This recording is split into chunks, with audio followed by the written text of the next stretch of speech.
It is Y105, Dubuque's #1 hit music station. My name is Steve Pulaski. My next guest is a Chicago-born filmmaker who has worked on several movies, including Godzilla vs. Kong, Pacific Rim Uprising, and the most recent Lion King movie. His latest movie, it's called Bolt from the Blue, had its world premiere at the Austin Film Festival, and it's going to be premiering at the iconic Tivoli Theatre in Downers Grove, Illinois, on September 15th. It will see a wider release very soon. He's the writer, director, editor, and producer of Bolt from the Blue, Jack Martin. How are you today, Jack? I'm fantastic, Steve. Thank you so much for having me. I appreciate having you, man. First things first, want to give it a plug, and you are free to plug it as much as you like. JackMartinFilm.com is the website where you can find out more about your filmography. And Bolt from the Blue, we're going to be talking about that pretty heavily for the next few minutes. But first things first, Jack, I want you to kind of describe your upbringing. Where did you grow up? How did you get into film? What's your origin story, man? Oh, man, I grew up in Downers Grove, Illinois, small Midwestern town about 30 minutes outside of Chicago.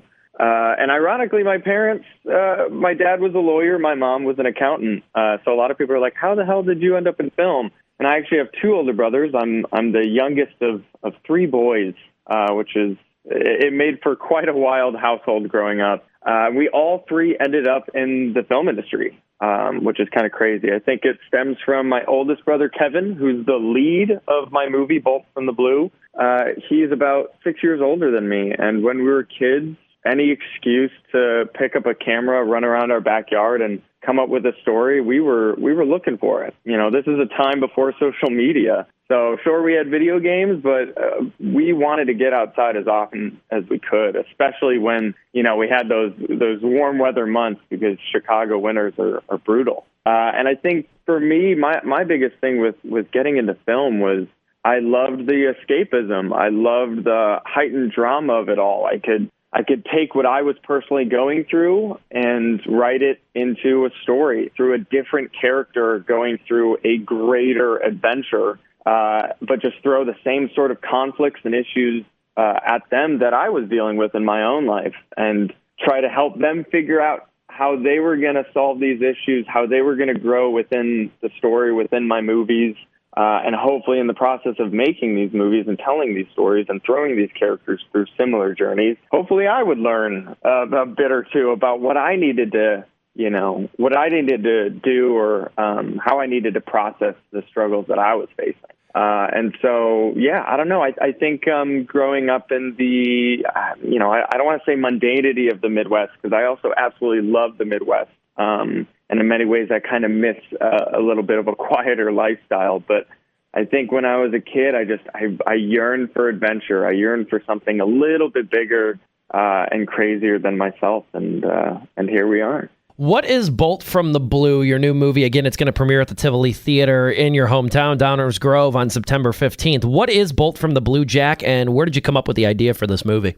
So Bolt from the Blue is a sci-fi comedy adventure about essentially a guy up in Alaska trying to catch lightning and harness its energy to save the world from climate change. This film is it's a labor of love. I've had the idea for a good 10 years, maybe even 12, and a few years ago, we decided to, finally run up to Alaska and make it during the pandemic. This movie stems from a lot of different places. One, it stems from me growing up in the Midwest. We have some crazy thunderstorms in the Midwest, especially around Chicago. And anytime you can just see, a front coming through where it's just be like a line of black clouds, and you can smell it in the air too. You can smell the moisture kind of shifting. I miss that smell so much. And anytime a storm would roll through, I would either pull up a chair in our garage and just watch the storm come in, or if it were at night, I would turn off all my lights and just press my face up against the window for hours, hoping to catch a good lightning strike. Hey, some people, not to cut you off there, Jack, but some people don't understand it outside of the Midwest. But when there's a really good storm coming, you know as well as I do, man, you look through like your front room windows and stuff, and you can see it's green outside. Oh my gosh. Yeah, the colors are insane. I forgot about that. And you almost, there's like a sinking gut feeling where you're like, should we batten down the hatches? Is there going to be a tornado? I mean, we had a few sirens even go off when I was a kid. I turned to my dad. I'd just be like, should we go in the basement? Is this where we go in the tub? And he'd be like, nah, we're fine. Let's go back to watching the game. But I absolutely love like how humbling weather is. and how, I mean, as I've grown older, our ability to predict weather has only gotten worse as opposed to better, which is ironic because our technology has gotten better. And I think, again, there's just something so vast in its scale when a massive storm comes through. I knew it could, be a great backdrop for a great story that, in our case, we didn't have a lot of resources. We're not a $150 million budget like Godzilla versus Kong, but we have characters that are dreaming big. And that's kind of the other element, the other reason why I wanted to tell a story like Bolt from the Blue, how it kind of originated. I wanted a movie that kind of embraced my own journey of trying to make movies, this impossible, ridiculous dream of trying to make movies. Our main character, Lucas Fletcher, he's not after just like any old bolt of lightning. He's actually after this rare super bolt of lightning, this high-powered bolt of lightning that strikes the surface once in 5 years. There's a great mythos around it. And there's an electrical engineer named Mia from L.A. She flies up to Alaska to see if this guy, Lucas, is legit or not. And so right off the bat, she's like, super bolt of lightning. Every 25 years? This is ridiculous. This makes no sense. And her cynicism is kind of what I, along with most filmmakers, deal with when you're first pitching a film. Most people are like, that's a cool idea, but I don't know if anybody would want to see that or anything like that. And luckily with Bolt, ever since the beginning, ever since the first pitch and the first script, people have been excited about it. I'm really excited about it. I really do feel like we capture lightning in a bottle. He is Jack Martin. His new film, Bolt from the Blue, premiering at the Tivoli Theatre this Sunday, September 15th, over in Downers Grove, Illinois. What was your budget for Bolt from the Blue, Jack? Oh, I can't share that, but it wasn't much. It wasn't much. We didn't have a lot of money. We didn't have a lot of resources. And I think I've learned when making films, it's not about your resources. It's about your resourcefulness. It's about piecing together what things you can get your hands on. A key thing to our budget was going up to Alaska and getting boats and planes and cabins from the local community who were willing to lend a hand and even give us some things for a budget, for a discount or even free. So, for any filmmaker who's in the Midwest and they're like, man, I need millions of dollars. I'm like, no, you don't. You just need your community. You need friends and family to pitch in and help out. And you need to figure out how to write a story with things that you actually have. One example is we have a boat sequence in the film.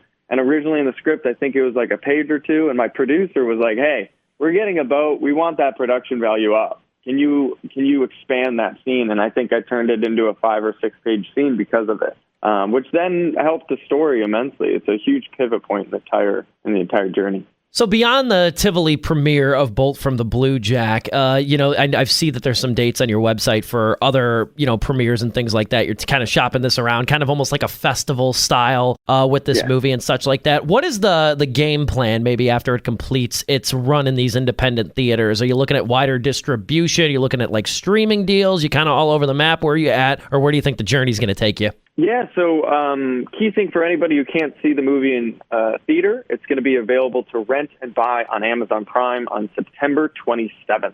So that's the first stop, and the key thing is to try to get as many people to watch in the first few weeks. But beyond that, we've talked to our distributor. Our distributor for domestic is Good Deed Entertainment. They're actually based in Ohio. And that was a key reason why we chose them, because I think they just understand what this film is and who the audience is and how to get it to them. So a key thing for them, they said, Jack, try to make it as big of a premiere as you can, but recognize it's about the lifespan of this film. Let's see what kind of life in the long run it can have. So we have a lot of different venues online that we're reaching out to.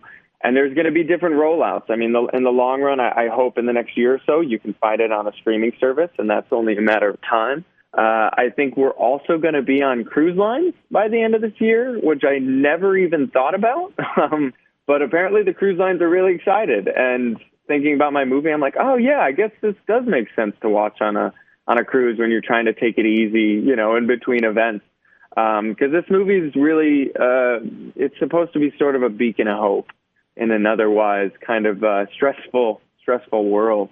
He is Jack Martin. His new movie, Bolt from the Blue, going to be premiering in his hometown, Downers Grove, on September 15th. Want to give you the final word, Jack. Where can people find you to learn more about you? Want you to plug that website and just anything else that you'd like to add. I want to give you the final word. Absolutely, yeah. So you can find me at jackmartinfilm.com. That's also my Instagram, Jack Martin Film. And then Bolt from the Blue Film, that is on Instagram and Twitter and Facebook. The film's going to be out online on Amazon Prime September 27th. And this film has been a labor of love for a long time. It's for anybody feeling a little dreary and depressed, I would say, about climate change. It's pointing out that, hey, we know the problems, but I think if we focus on the solutions and our opportunities of how to turn things around and turn the tide, I really do think we can do some amazing things. So this is a family-friendly film. It is